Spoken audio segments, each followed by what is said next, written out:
Today's hymn is another on spiritual conflict, and it's one by Charles Wesley. He has written some really wonderful hymns on spiritual warfare, and in fact this hymn is in this Old Methodist hymn book that I have, is in the section on the Christian fighting. There's a whole series of hymns, and I really love that title. Modern hymn books tend to be more about perseverance or conflict or something like that, but this is the believer fighting, just as it had other sections on the believer rejoicing or the believer praying. And when you went to that section of them, you knew exactly why you were going there. It was to find something that would inspire you for the battle with the powers of darkness. In Ephesians, in the warfare passage, Paul tells us to be strong, not in our own strength, but in the Lord. And I think that's something really worth meditating on, and where praise has a very powerful role. We're to be strong in his mighty power. We just think of the mighty power of Christ. He is omnipotent, and we're to be strong in his mighty power, the power of the head, flowing, as it were, through the members of his body. And if we don't know that power, then we shouldn't get engaged in spiritual conflict, because Satan and his hosts are far too powerful for flesh and blood. And so we're to draw upon the power of Christ. And this is really the theme of this hymn by Wesley. Our victory is in Christ. He fights for us, he fights with us, and he fights through us against the powers of darkness.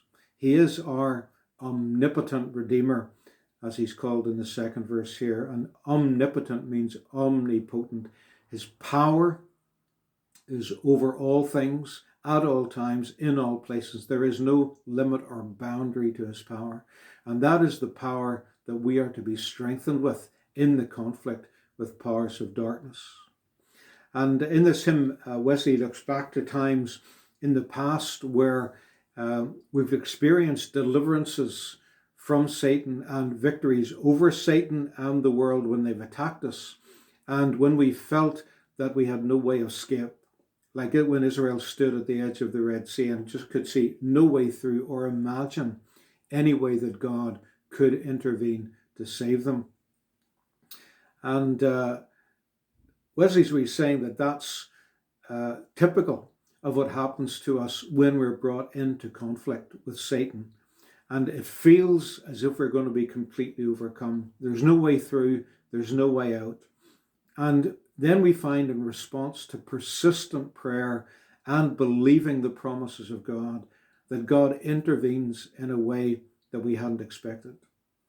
So this hymn reminds us to remember past unexpected interventions by God when we were praying, and to pray therefore for new ones, but to be willing for God not to answer in the way we think, but in some unexpected way. And there's a really important lesson here for spiritual conflict, that we must not give up when it appears that God isn't answering our prayer for deliverance in the way that we thought he would or think he should. So many of God's children at this point give up or give in to despair when God seems to be delaying his intervention. And actually, as Calvin says, they prevent the victory coming, because once we stop exercising faith, we block God's answer for our prayers. And he likens it to someone who's in a desperate situation, like standing at the edge of a grave, and they feel they're about to be buried in it. And rather than wait to be thrown in, they jump in themselves, when God intended to intervene at that last moment. It reminds me of Daniel's three friends who, as they were about to be thrown into the furnace, probably thought, Lord, this would be a really good time to intervene and hear us. But that wasn't God's time. But he did intervene, but it was once they were in the furnace. And so here's a crucial lesson for spiritual conflict. As one of the hymns said recently that we posted, pray, always pray, and never faint. Pray without ceasing, pray. And what's the link then between being strong in the Lord and singing hymns like this? Well, in the same letter that Paul said, be strong in the Lord and in his mighty power, he has already said before that, be filled with the Spirit, singing psalms and hymns and spiritual songs. And the Spirit that fills us, under whose influence we come, is the same Spirit of Christ who fills us with his power. And so as we sing hymns and psalms and songs like this with faith, the power, we should expect the power of Christ to strengthen and encourage us and establish us for the battle. And when I first put a tune to this over 40 years ago, it was when we would be singing, not just in maybe a small group, but maybe with scores or maybe a couple of hundred people singing a hymn like this together with faith, and the strength that came into us and equipped us for what I'm going to describe tomorrow as aggressive prayer was tremendous. And it wasn't just natural enthusiasm. It was being filled with the mighty power of Christ, being filled with the Spirit as we sang hymns to one another like this. Worship and thanks and blessing and strength ascribe to Jesus. Jesus alone defends his own when earth and hell oppress us. Jesus with joy we witness, almighty to deliver, believing too that God is true and reigns as King forever.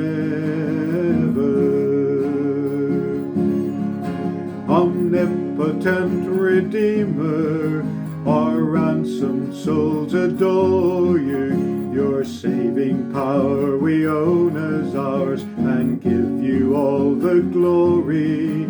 We praise your arm unshortened that brings us through temptation. With heart and voice in you rejoice, the God of our salvation. Your arm has safely brought us away no more expected than when your sheep passed through the deep by crystal walls protected. Your glory our protection, your hands our life did cover, and we have crossed the sea and marched triumphant over.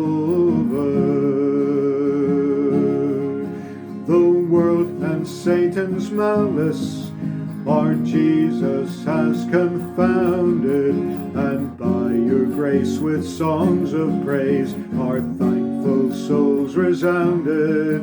We trust for your deliverance, we triumph in your favor, and for your love which we have proved shall praise your name forever.